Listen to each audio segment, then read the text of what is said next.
ಕರ್ನಾಟಕ ರಾಜ್ಯದಲ್ಲಿ ಕಲಬುರಗಿ ಕೇಂದ್ರವಾಗಿಟ್ಕೊಂಡು ರಾಜ್ಯವ್ಯಾಪಿ ಪ್ರಸಾರವಾಗ್ತಾ ಇರುವ ಯಶಸ್ವಿ ಮತ್ತು ಜೈ ಭೀಮ್ ಟಿವಿಯಲ್ಲಿ ಶ್ರಾವಣ ಮಾಸದ ನಿಮಿತ್ತವಾಗಿ ಬುದ್ಧ ಬಸವ ಅಂಬೇಡ್ಕರ್ ಅವರ ಪ್ರವಚನವನ್ನು 27/7/2025ರಂದು ಶ್ರಾವಣ ಮಾಸ 24 ಆಗಸ್ಟ್ ವರೆಗೆ ಮಾನವನ ಪರಿವರ್ತನೆಗಾಗಿ ಬುದ್ಧ ಬಸವ ಅಂಬೇಡ್ಕರ್ ಅವರ ಅನುಯಾಯಿಗಳು ದಿನನಿತ್ಯ ತಪ್ಪದೆ ಬೆಳಿಗ್ಗೆ 9 ರಿಂದ 10 ಗಂಟೆವರೆಗೆ ಹಾಗೂ ರಾತ್ರಿ 9 ರಿಂದ 10 ಗಂಟೆವರೆಗೆ ಯಶಸ್ವಿ ಟಿವಿ 840ರಲ್ಲಿ, ಜೈ ಭೀಮ್ ಟಿವಿಯಲ್ಲಿ 509ರಲ್ಲಿ, ಇನ್ ಕೇಬಲ್ನಲ್ಲಿ ಏಕಕಾಲಕ್ಕೆ ಪ್ರಸಾರವಾಗುತ್ತದೆ. ಪ್ರಸಾರದ ನಂತರ ವಾಟ್ಸಪ್ ಹಾಗೂ ಫೇಸ್ಬುಕ್ನಲ್ಲಿ ವೀಕ್ಷಿಸಬಹುದು. ಈ ಪ್ರವಚನವನ್ನು ಕುಟುಂಬ ಸಮೇತ ವೀಕ್ಷಿಸಿ. ಇದರಂತೆ ನಡೆದರೆ ನಿಮ್ಮ ಸುಖ ಸಂಸಾರ ಸುರಳಿತ ಸುಖವಾಗಿ ಬಾಳಬಹುದು. ಈ ಪ್ರವಚನದಲ್ಲಿ ಸತ್ಯ, ಧರ್ಮ, ನ್ಯಾಯ, ನೀತಿ ಒಳಪಟ್ಟಿರುತ್ತದೆ ಹಾಗೂ ಮಾರ್ಗದರ್ಶಕವಾಗುತ್ತದೆ. ವೀಕ್ಷಿಸಬಹುದು.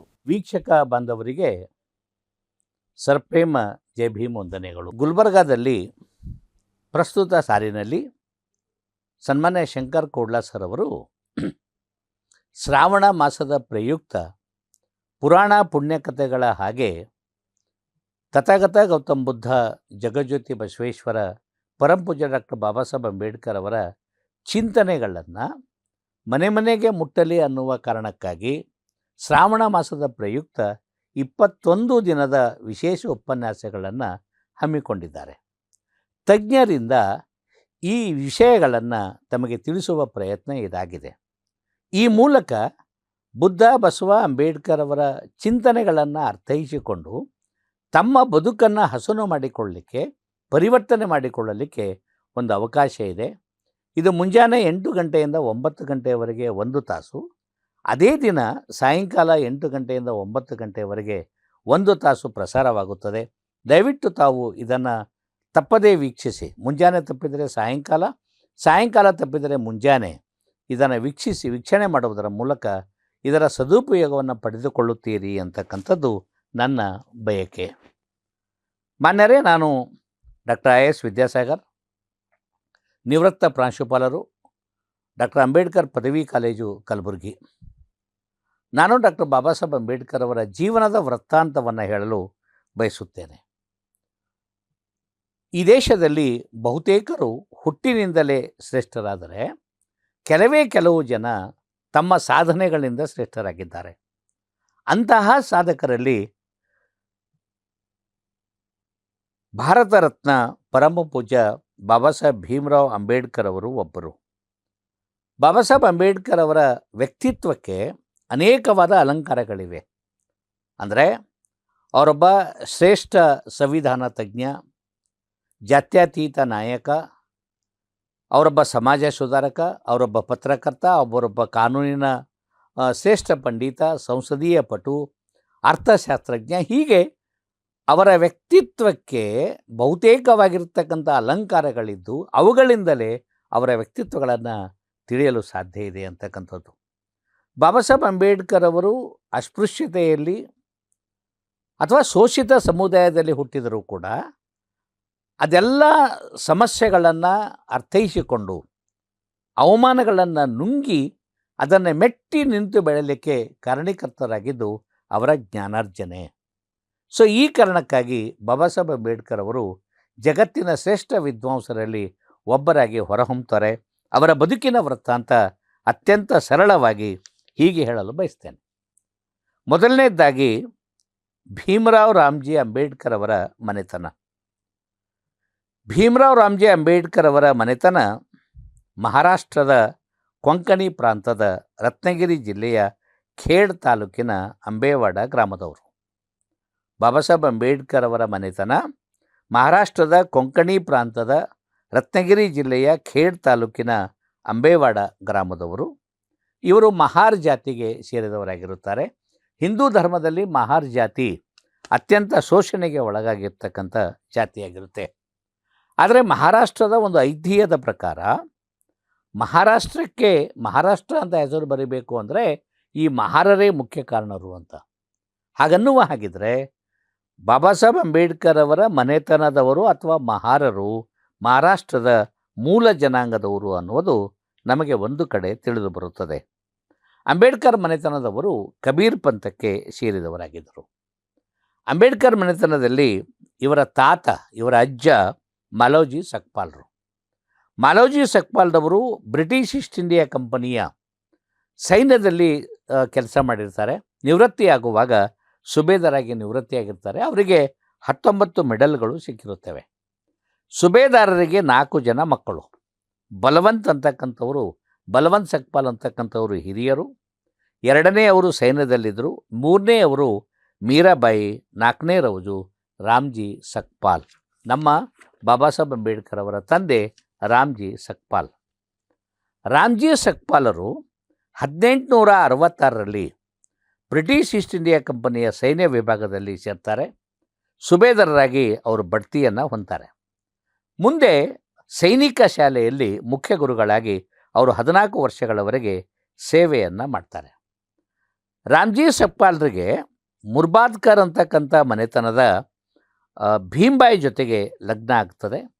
ಭೀಮ್ಬಾಯಿ ಮತ್ತು ರಾಮ್ಜಿ ಸಕ್ಪಾಲ್ರು ಕಷ್ಟ ಸಹಿಷ್ಣುಗಳು, ನಿರಂತರವಾಗಿ ದುಡಿಯುವವರು ಹಾಗೂ ದೇಶಭಕ್ತರಾಗಿದ್ದು ಇವರಿಗೆ 14 ಜನ ಮಕ್ಕಳಿರ್ತಾರೆ.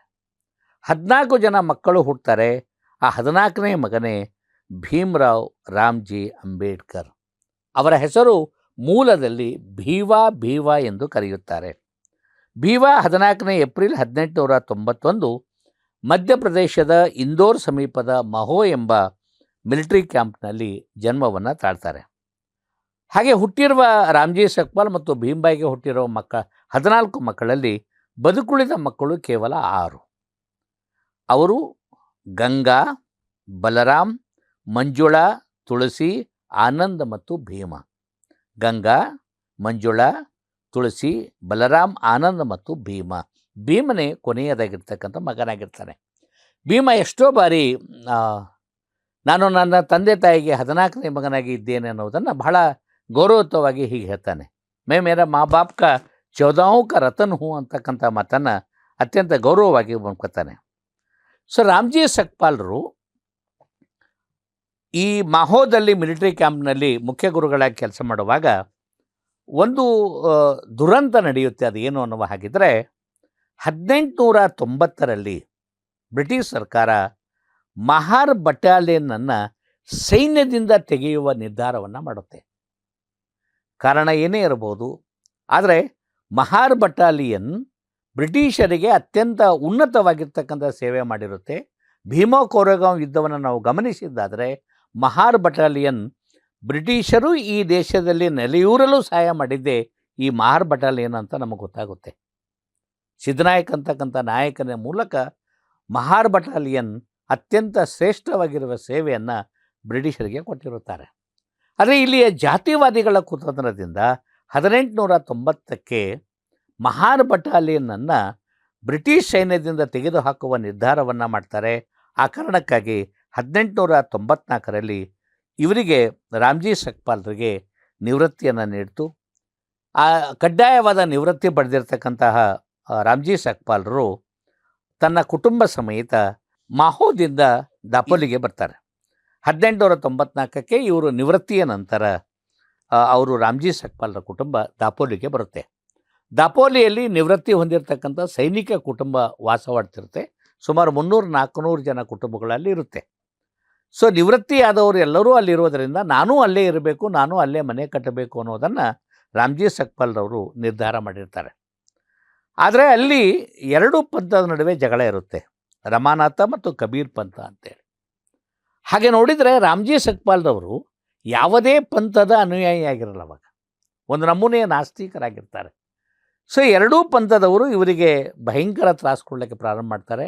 ಅಲ್ಲೇ ಪ್ಲಾಟ್ ತೊಗೊಂಡು ಮನೆ ಕಟ್ಟುವ ನಿರ್ಧಾರ ಮಾಡಿರುವ ಇವರಿಗೆ ಆ ತೊಂದರೆಗಳು, ಜಗಳಗಳು, ಕಿರಿಕಿರಿಗಳು ಆಗಿ ಬರೋದಿಲ್ಲ. ಸೊ ಆ ಕಾರಣಕ್ಕಾಗಿ ಅಲ್ಲಿಂದ ಬಿಟ್ಟು ಬರಬೇಕು ಅನ್ನುವ ನಿರ್ಧಾರ ಮಾಡಿದಾಗ ಮುಂದೆ ಏನು ಅನ್ನುವ ಜೀವನಕ್ಕೇನು ಅನ್ನುವ ಹಾಗೆ ಅವರು ಚಿಂತನೆ ಮಾಡಿ ಬ್ರಿಟಿಷ್ ಸರ್ಕಾರಕ್ಕೆ, ಮಹಾರಾಷ್ಟ್ರದ ಬ್ರಿಟಿಷ್ ಸರ್ಕಾರಕ್ಕೆ ಒಂದು ಪತ್ರವನ್ನು ಬರ್ತೇನೆ.